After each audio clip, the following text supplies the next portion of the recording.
Buongiorno and greetings from Rome. How are you?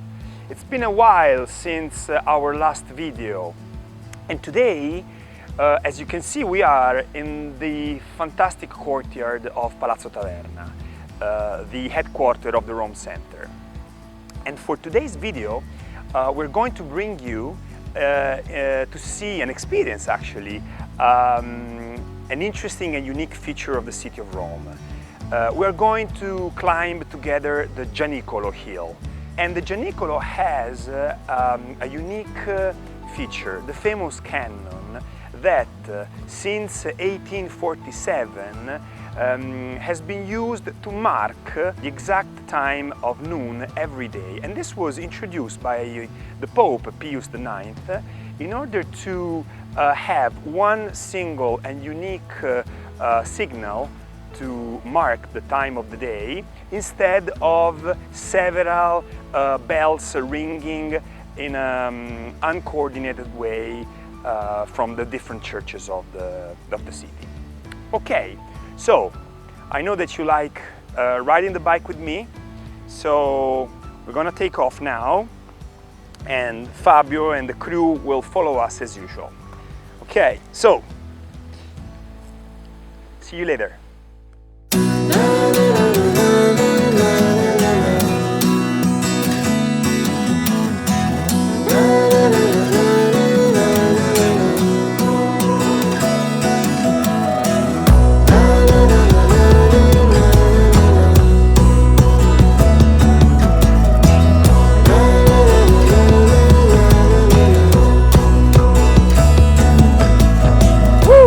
So here we are on the Gianicolo Hill, the most beautiful terrace of the city, from which you can appreciate the entire historic center of Rome.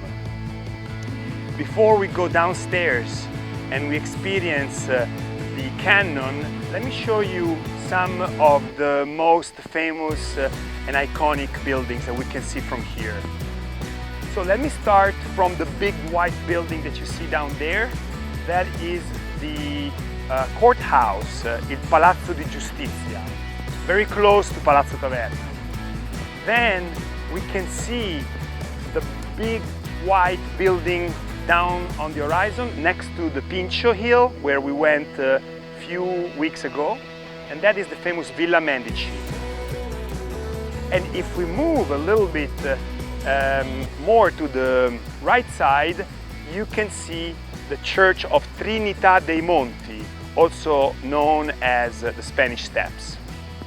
Let's move on the opposite side of this big tree, where I can show you a few more landmarks.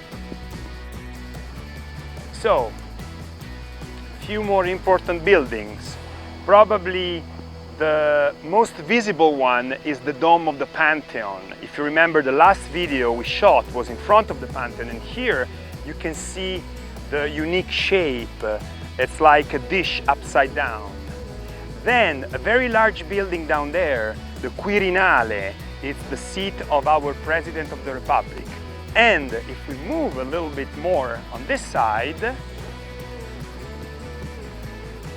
you see the big white tall building. That is the Altar of Nation, also known as the Vittoriano, dedicated to the King of Italy, Vittorio Emanuele. The synagogue, with the typical shape of its dome, and down there you may see the Colosseum sticking out from the vegetation of the Palatine Hill.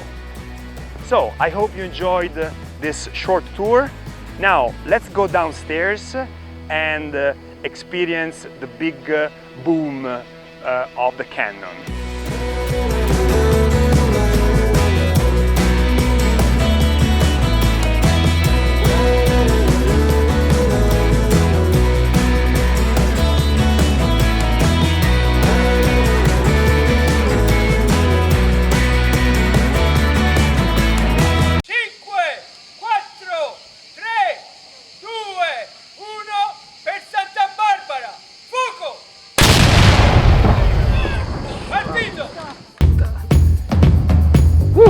That was cool, huh? All right, so on the way back to the center, I want to stop by a few other places, very interesting, along the way. Let's go.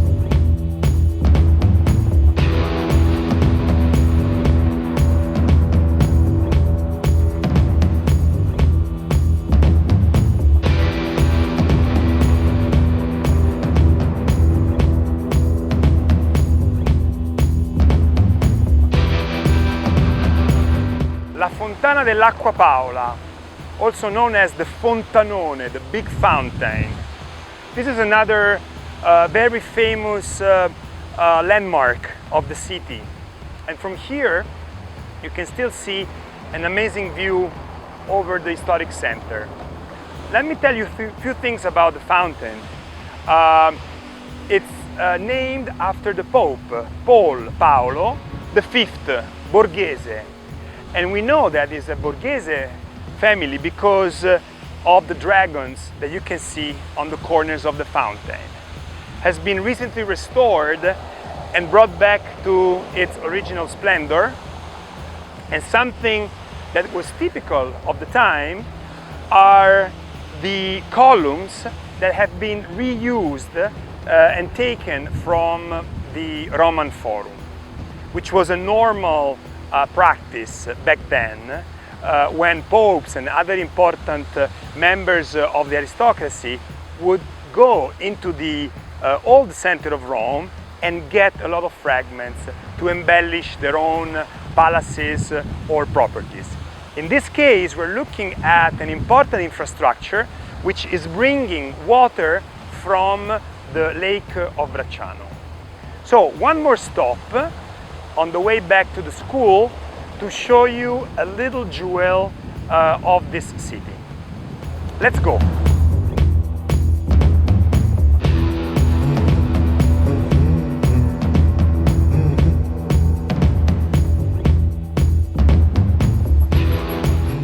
The church of San Pietro in Montorio. We're still on the Gianicolo Hill.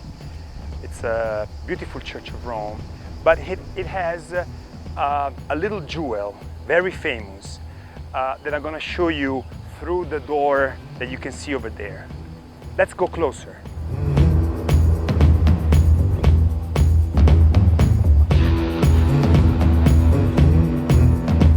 This is the Tempietto del Bramante, a little jewel that is hidden inside the courtyard of this church.